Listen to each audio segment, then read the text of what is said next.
ବର୍ତ୍ତମାନ ଆମେ ସାହିତ୍ୟ ବହିର କହିଲ ଦେଖି ପାଠର ଅଭ୍ୟାସ କାର୍ଯ୍ୟ 3 ନମ୍ବର କରିବା। ଏଠାରେ ଚିତ୍ର ସହିତ ତାର ନାମକୁ ଯୋଡ଼ିବା, ଯେପରି ହଂସ ତାର ଶବ୍ଦ ସହିତ ଯୋଡ଼ିବା ଏବଂ ପାରା ତା ଶବ୍ଦ ସହିତ ପାରା ପାଖକୁ ଗାରଟଣି ଯୋଡ଼ିବା। ବର୍ତ୍ତମାନ ଆମେ 4 ନମ୍ବର କରିବା। କୁହ ଓ ଲେଖ। କ କେଉଁ କେଉଁ ପକ୍ଷୀର ରଙ୍ଗ କଳା? ଲେଖିବେ ପିଲାମାନେ, ଯେମିତି କାଉର ରଙ୍ଗ କଳା। ଖ କେଉଁ କେଉଁ ପକ୍ଷୀର ରଙ୍ଗ ଧଳା? ଯେପରିକି ବଗ, ବଗର ରଙ୍ଗ ଧଳା। ଏବେ 5 ନମ୍ବର କରିବା। ପ୍ରଶ୍ନ ଅଛି, କିଏ କେତେ ଉପରକୁ ଉଡ଼ି ପାରିବ?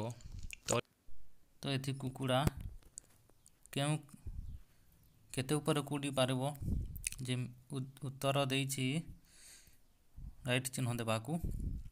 ବାଡ଼, ପିଜୁଳି ଗଛ, ଖଜୁରୀ ଗଛ। ତ ଏଠାରେ କୁକୁଡ଼ା ପିଜୁଳି ଗଛ ଉପରକୁ ଉଡ଼ି ପାରିବ ନାହିଁ, ଖଜୁରୀ ଗଛ ଉପରକୁ ବି ଉଡ଼ି ପାରିବ ନାହିଁ। ସେଥିପାଇଁ ବାଡ଼ ତଳେ ରାଇଟ୍ ଚିହ୍ନ ଦିଆଯିବ। ତାପରେ 6 ନମ୍ବରରେ କହିଛି, ପାଠରେ କ ଅକ୍ଷର ବ୍ୟବହାର ହୋଇଥିବା ଶବ୍ଦ ତଳେ ଗାର ଦିଅ ଓ ଶବ୍ଦଟି ଲେଖ।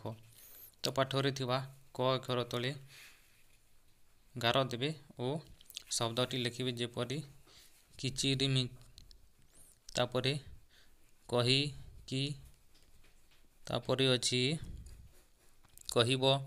ଏସବୁ ଶବ୍ଦକୁ ସେମାନେ ଲେଖିବେ। ତାପରେ 7 ନମ୍ବର ଅଛି, କିଏ କେମିତି ରାବେ ଲେଖ।